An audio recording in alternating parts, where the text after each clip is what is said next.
Hello again, everyone. Well, another question and answer session and a bit of a go through on the things that have happened this week. I'll try and get more regular on the time. We're about 20 minutes late, so I will probably change this to being 1 o'clock on Saturdays. It's now 20 past 12, but anyway. And just a reminder that those that didn't see this morning's live video session, just updating the tracker, we're going to do that every Saturday morning at 9 o'clock and every Monday morning and Wednesday morning at 8 o'clock French time. Okay, so and Christophe will be doing a 5 days a week written report on the tracker. So you're obviously speaking English. You want to make sure on Facebook that you set your automatic default to translate French into English. And what happens is when Christophe does it in English, the Google Translate or the Auto Translate is actually very good, going from French to English, and that's why he's going to do it every week. If I do an English one, then the translation to French is hopeless, and the French people keep telling me, "What are you doing?" You know, it's all crazy. So that's what's going to happen on a regular basis. The written reports will be done by Christophe, and I'll do 3 days a week on live video update on the tracker. And Christophe will also do question and answers in French on Wednesdays, and probably starting this coming week on Friday afternoon, I'll get Christophe to do not another question and answer, but he'll do an overview of what's going on with the race, and also a French update on the tracker, so that the French followers can actually get a verbal description of the tracker and the week following weather as well. So look out for that with Christophe. It'll be Friday afternoon sometime, depending on how chaotic things are there, and we'll try and set a regular scheduled date and time on that, or time rather, of the day. So this week's been pretty dramatic in a few ways. We've now lost 2 more entrants. Antoine's decided to officially retire from the race, and also Philippe is arriving in Cape Town as a Chichester class, so that means he'll be out. It's a bit of an epic thing to actually sort of retire from the event. In Antoine's case, as you know, he pulled into the Canaries. A bit unsure about a few things not happening on the boat, a few things unsettled within himself, but he decided to carry on and just see how it all pans out. And I think it's all pretty much more of the same. He's been at it for another 3 weeks or so. Still little issues with the boat. The whole issue of changing head sails on a jumping foredeck, he ended up twisting his ankle, and then at some stage last weekend he strained his shoulder somehow. I'm not sure how that happened, but all in all, not feeling good and confident about going to the Southern Ocean. And that's a very personal thing, that you certainly don't go south unless you are comfortable with your boat, comfortable with yourself, all those things. And it wasn't right for Antoine, so he's decided that he's not there. And in Philippe's case, we all know Philippe is a racing kind of guy, very much determined with performance, committed to the concept of no head sail reefing systems, save as much weight as he can. And I had a few comments coming back about the whole evolution of Philippe and the position he's in now. The moment his wind vane broke, the Beaufort wind vane snapped off, all of a sudden he's uncompetitive. It would be dramatic and challenging and incredible for him to carry on without a wind vane. You can balance the boat a lot of the time. In heavy weather you can't. You'd have to lay a hull and so on. So he's not competitive, and I think that had a big bearing on the evolution of events that followed thereafter. Then his tiller broke, and there was the issue of the phone call, and to go back to Cape Town, and start a week later or so on, it's bad luck. But to put that into context, you have a guy like Uku, with his wind vanes and stuff. He's got 2 wind vanes on the back of the boat. He's got the Hydra vane, and he's got the other sort of like Aries derivative vane. A huge amount of weight, but he's gone for reliability. And if you set your sights on performance, and even Jean-Luc has done this a bit, because remember, Jean-Luc has got a shorter mast on his boat, and it's also a very small section, and he's done that for performance. He's still got his head sail furling gears, but he's taken some not unusual risk, but he's made his own interpretation of where the performance lies on his boat, And dare I say it, his big challenge now is to say, okay, let's hope we got it right, and let's hope the rig's still there, and as he's sailing up the river here in Le Sable d'Olonne, and he may do very well. So they're the decisions that entrants make when they get into an event like this. So, and I think, the Beaufort wind vane for Philippe was a mini disaster. That was would have been shocking for him because he knows the writing's on the wall. And as it turns out now, he's headed to Cape Town. He's probably just arrived as we speak. And because of that, he was in Chichester class already. He's now out of the event. If he does decide to carry on and face the challenge, which would be fantastic, we give him all the support in the world, he can still do that under Caruso. So in that sense, for him personally, there is still an opportunity for a challenge there. He could repair and replace as quick as he can and hit the road again, and he might be underway again in a couple of days. We'll have to wait and see what he decides to do. For Tapio, he's had lots of challenges with his electrical systems. We discussed a dead ship arrangement on the boat, as in no power at all. Could he go round under the race rules? He definitely can. There's nothing to say that a person must do all the reporting. Obviously, we want to keep him safe. We've got fallback positions. He's got all his EPIRBs, all his safety gear is there, and we're confident we can get one message a day from him with a position, electronic via satellite position every day, all the way around the world. So it's not what we prefer. We would prefer to have him on the tracker all the time and have all those safety links and communications, but hey, if he wants to go around and do it like Suhaili and Joshua, it's up to him, and we'd support that in an adventurous way and in the spirit of the GGR. The situation with Jean-Luc, wow, he's under Cape of Good Hope. That's incredible. As you know, he's 35 days ahead of Suhaili, about 6 days ahead of Joshua in real sailing time. So that's pretty cool.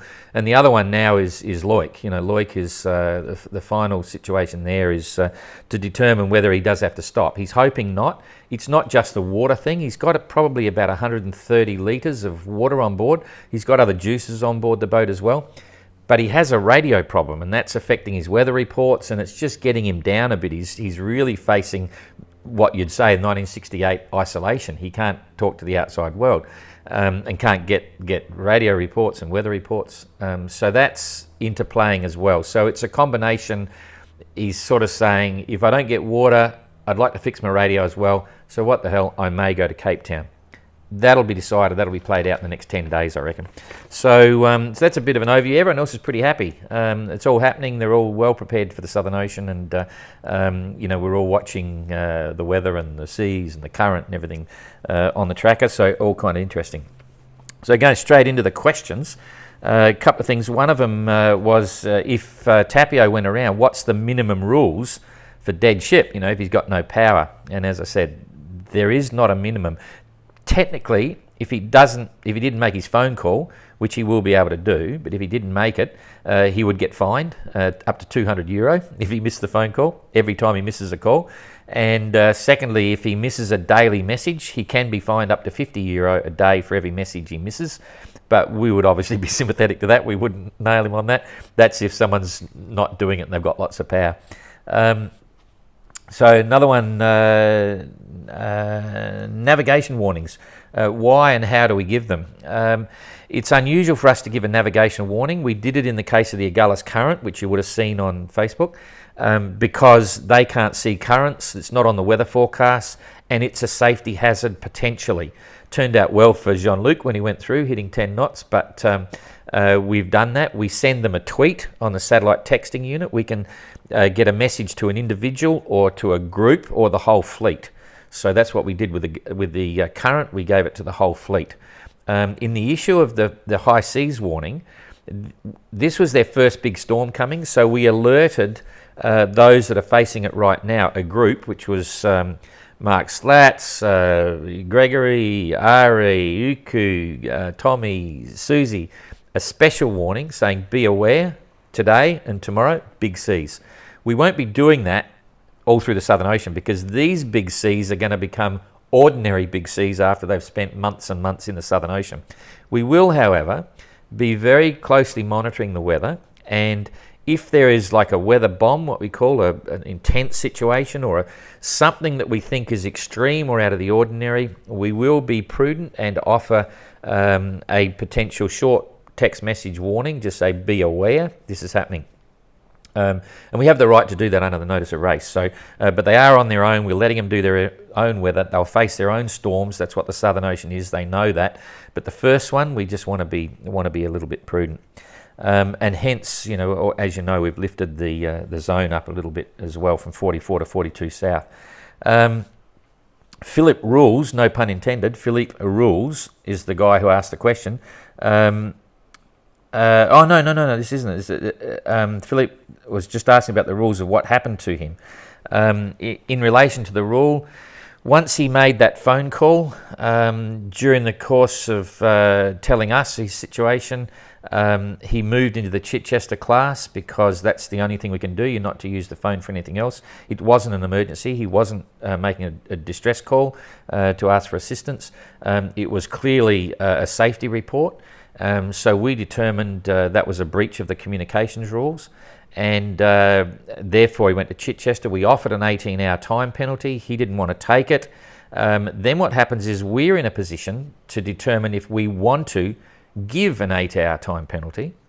And we were confused as to why Philippe didn't want the time penalty. We couldn't work that out. So why wouldn't you take it and then arrive in Cape Town as GGR and not continue on? In Chichester, he didn't want it.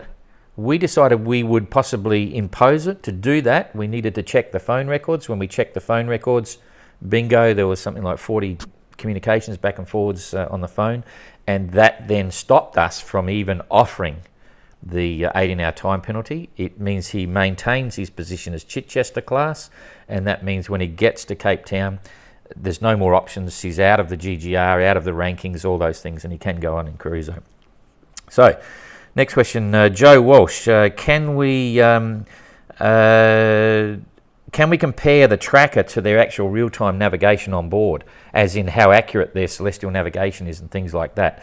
We could if we wanted to. We could ask them for their known position at any time and compare that to the tracker position, which is deadly accurate. But we're not interested. They'll be, we know where they are.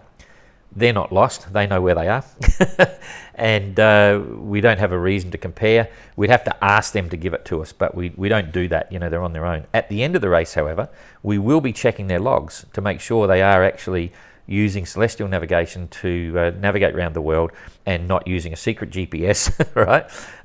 So there's all controls on that. So their logs will be taken when they arrive, and we will review all their logs to make sure they've maintained that integrity. Dem Edu, can and do we listen on the HF calls that are going on between entrance to entrant?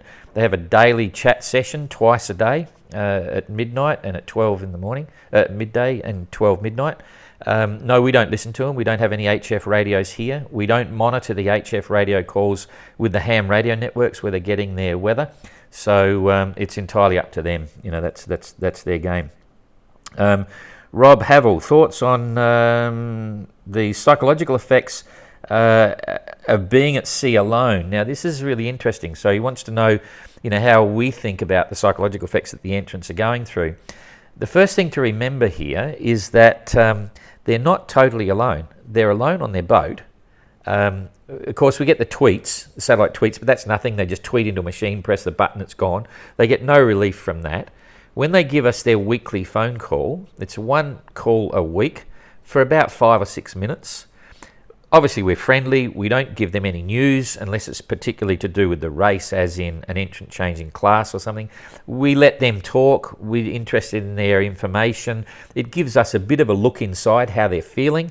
We tell them their tracker's working, that their tweets are arriving. It's all about safety. That's the main thing. But yes, we get information, and it's great to send to our followers. The biggest thing that they're not alone, and this is an interesting point, is because of the chat sessions. The chat sessions are a huge psychological boost. Also, just the fact that they know there is another entrant out there, like Gregor and Are, they're within 20, 30 miles sometimes, or have been this last week. That's a huge benefit. It's a psychological boost. they're all in it together. The strength and the power of the GGR family is not to be underestimated in terms of their own isolation and loneliness and so on. It would have been completely different for Bernard Matessier and Robert Knox Johnson. They were deadly on their own. No one's there at all. You know, if something happened to them, there's no one around to come and help or even talk and offer that moral support. So that's a big plus. However, it's tougher these days. We're all used to iPhones and talking to everyone all the time and so on. So even though it's not the same high level of isolation that was back in 1968, it's still pretty freaky. And just the thought of it is what put Ertran off and why he stopped after a week. And that you couldn't, he hadn't thought of it at that level with all his trials and sailing until he started the race and took off and say, wow, this is isolation. He didn't like it, he got out. I think Kevin's reasons for getting out were a little bit different, but nonetheless, that whole thing of being alone did it. I think now, I know when I did the BOC challenge, which included 4 legs, there was a solo around the world with 4 stops, I was always amazed at that feeling. It was like you're in this sort of thing with all your mates. You knew there were 20 other boats out there, and so it actually encourages you on. And I often compared that to, say, when Jessica Watson went around in her SNS 34, 16-year-old going around. She was on her own, except for the fact she had the satellite phone. So she was ringing every day and doing blogs and all those sorts of things. So no one's really going back to 1968.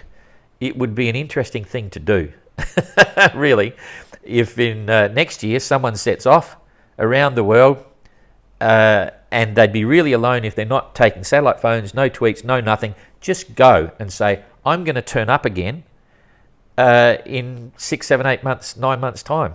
No trackers, no nothing, just your EPIRBs and your safety gear, just go. That would be pretty cool. And I think there's a couple of people out there doing it right now. We met a guy in Falmouth in a boat, very like a sister ship to Ari. Really nice guy. We had lots of chats, this and that. He was just going. He packed his boat up and he's gone. He'll be totally alone. I don't know where he is. I think he was going to do one little text a week. That was all. So it is different for our guys, but it's still incredibly challenging because they're missing things. They're really missing that social contact and you know, you can tell it when they ring up. They're asking us, and they are enjoying talking on the phone to whoever answers the phone, just to have a bit of that sort of funny social contact. So they're still doing it tough. And it's yet to play out. It gets tougher when the challenges get worse. When they're in the Southern Ocean by themselves, 2 o'clock in the morning, 10, 12 metre seas, blowing 50, 60, 70 knots. It's scary. It's really scary.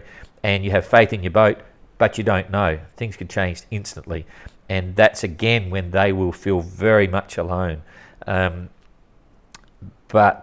so watch this space. I think that's the best description I can give to you. Okay, Mitch Wickoff. Well, what's it like in the Southern Ocean? How the boat's set up? Hang on. What's it like in the Southern Ocean? How the boat's set up to cope with loads on the tiller? Food pack must be. Okay, what's it like in the Southern Ocean? One at a time. I got 3 bits to this question. It's scary, as I was just saying. It's a little bit intimidating. It's an incredible wilderness. I mentioned that before. It's a fantastic place.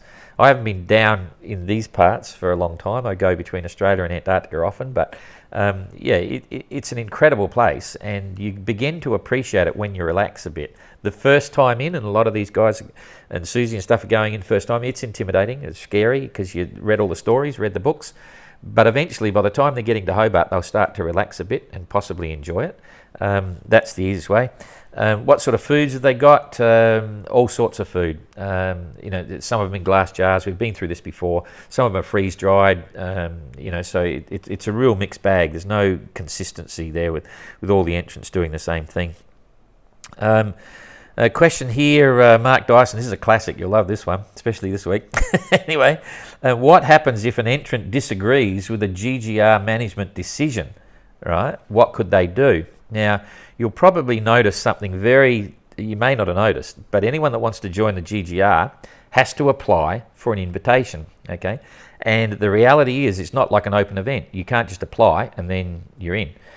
If we want to give you an invitation, we will. Most sailors will get an invitation, but there's a very important ramification for that. The notice of race, if you ever sit down and read it, is very specific and very precise, but there are all sorts of clauses in there saying that at any time, if the organisers, which is us and the team, we decide that you're not right for the event, or you're not safe for the event, or we think you should be retired from the event, or your boat's not safe and we think it's getting reckless or indifferent or whatever, we have the right to say, sorry, you're not in the event anymore. Simple as that, okay? And that's an important thing for many issues, for safety and so on. On all of the issues within the rules, if we made a decision and an entrant didn't like it, we can review it, but to a degree, and we are fair and reasonable, we're trying to keep it simple, and we're trying to not let it get to a crazy level. We will do everything we can and encourage the ongoing participation of an entrant in the event. But really, yeah, this event is by invitation only, and we want to make sure the sailors are having fun and so on. We don't want it to get too top heavy. If you have there's rules in there. If you have a collision at the start, for instance, we don't have normal racing rules and normal sort of fine detail stuff. You just pay a donation to, well, here it's SNSM, the local lifeboat service and stuff like that. So it's not as simple as a normal America's Cup, and it's not as simple as the Sydney Hobart race and so on. There's a fair bit of common sense involved, and that's exactly why it's by invitation only. We want to keep the spirit of the Golden Globe race pretty simple. We don't want to get too technical, and we'll be judged by people's opinion and what we consider to be fair and reasonable. So we don't want to get like the America's Cup. Anyway, if that makes sense. And so, yeah, the essence of being an invitation only, you want to come and play the game, you play by these rules. If you don't want to play by these rules, bye-bye. That's how it works. But we haven't kicked anyone out yet, and we haven't not given anyone an invitation to enter the race if they're reasonable sailors. In fact, I don't think we've ever knocked back anyone. So that's pretty simple as well. Okay, Eric Karicki. Now that sailors are south, what's the big issue with mast and rigging in a knockdown, and what are the entrants doing to mitigate that? So in other words, there is a risk of knockdowns. It will happen. You'll hear about it. No one's said anything yet, but their mast will go underwater. Someone may get rolled 360 degrees. When that happens, it puts unusual loads on the mast. There's two unusual loads. It's obviously rigged and so on, but if you've got a single spreader rig here, it's a massive sideways load. When that goes down in the water, and it can put an S-bend in your mast if it's supported in the middle and at deck level and at the masthead, and that can collapse a section. It can overload the rigging and snap some fittings or something like that, depending on how much wear they've had over the period of time. So the biggest risk of that rollover or bad knockdown, especially with the sails and everything, is of losing the mast. So what you do is you have really good chain plates, right? Make sure they're really strong. You have nice solid mast sections, really strong rigging, all that sort of stuff. In fact, I'll post a picture on Facebook this afternoon, if I can find it, of Tapio's rigging. You won't believe it. He has like 12 millimetre rigging, standing rigging, that's the wire, on his boat. Most of these boats have got 8 millimetres, but he's gone for 12 millimetre. Some have upgraded to 10 millimetre, but Tapio's is massive, and he's a narrow, smaller boat. His mast section is massive. He wants to be there at the end, so he's gone this whole weight thing again. You look at John Luke, very skinny mast, slightly smaller, standard size rigging, but diform, so it gets a bit stronger. So they all do different ways of trying to keep the mast there, but that's the biggest risk going around. And to mitigate that, they've all tried with jury rigging. They've all had to set up their spinnaker poles and show how they would sail the boat if they did lose their mast. And as you know, Robin Davey, who's here, he sailed thousands of miles under his jury rig with 2 spinnaker poles. I'll try and get Robin in tomorrow, and we'll sit and have a yarn on the seat here. We'll both sit here and we'll talk about various subjects, because every day in the office he calls in and uses the internet, and we have a good old natter and we say, we should be putting this up and sharing it with people, but we'll see if we can replicate that. So maybe tomorrow afternoon, 3 or 4 o'clock or something like that, we might do a session with Robin and I, just having a yarn about things and see what happens. But yeah, losing your mast is a big problem.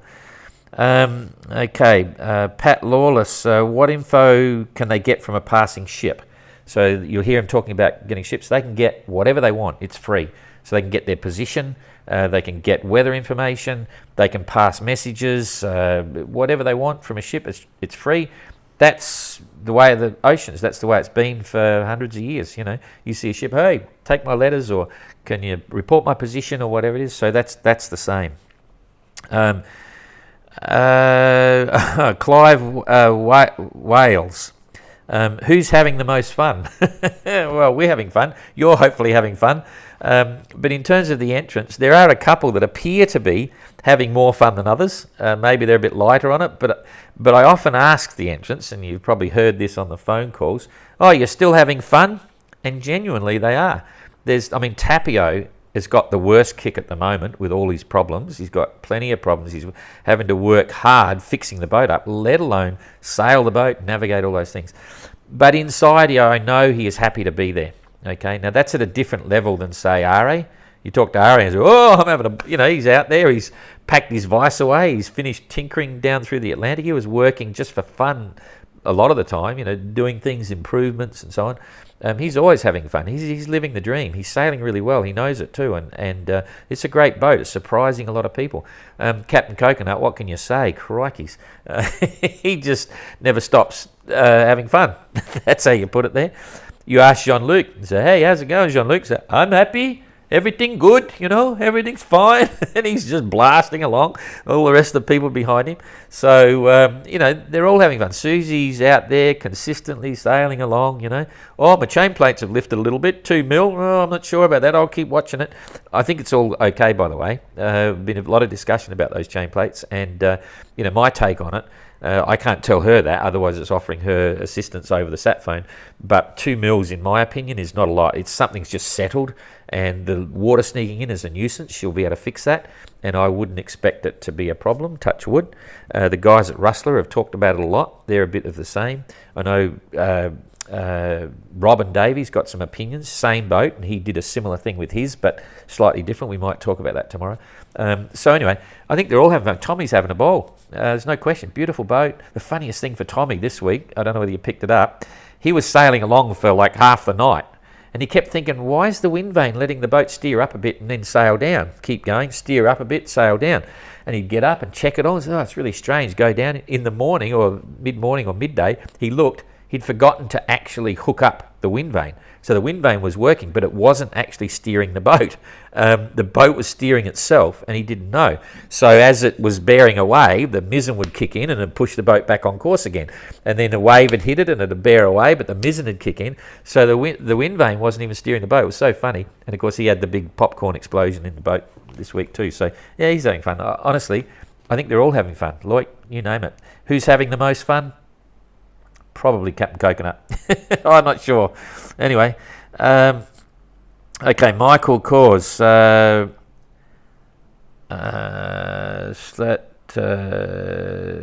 can't even read my own writing here. Mark Slat's. Okay. The question was from. Did Mark Slat's aggressive move to the west pay off? Because Michael thinks it did. He thought it did pay off. I'm not so sure. I don't know whether it did pay off. He didn't gain anything, but he didn't lose anything. That was the luck of the draw. Those that pushed through the middle of the Atlantic, did a bit of windward work, bit of becalmed, things like that. They had harder work. I think Mark would have had better sailing going around for you on that side of the Atlantic. So I don't think it didn't gain him as much as he hoped, and didn't lose much either. He's pretty much looking the same now as he was when he went into the Atlantic, the South Atlantic. So that's pretty straightforward. Chris Walton, why do we drop or get rid of the Falkland Island film drop? The reason for that was it's simply too dangerous. The weather there can be extreme at that time of the year. We didn't want to, and so you had a situation, an entrant falls up at the Falklands, and he wants to go in, and we had to go into Port Williams there.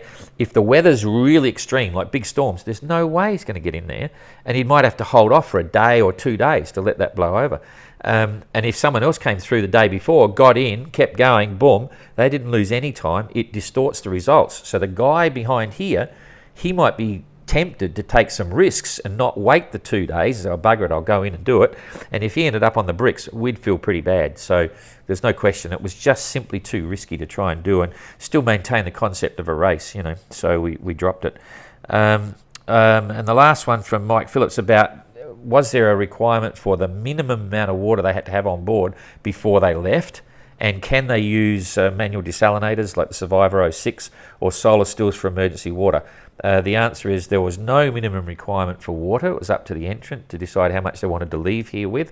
And secondly, yes, they all have on board a Survivor 06 desalinator. They can put it in the water, pump by hand. and it was exactly the same unit that Tony Bullimore had when he was upside down in his boat. He passed away a week or so ago.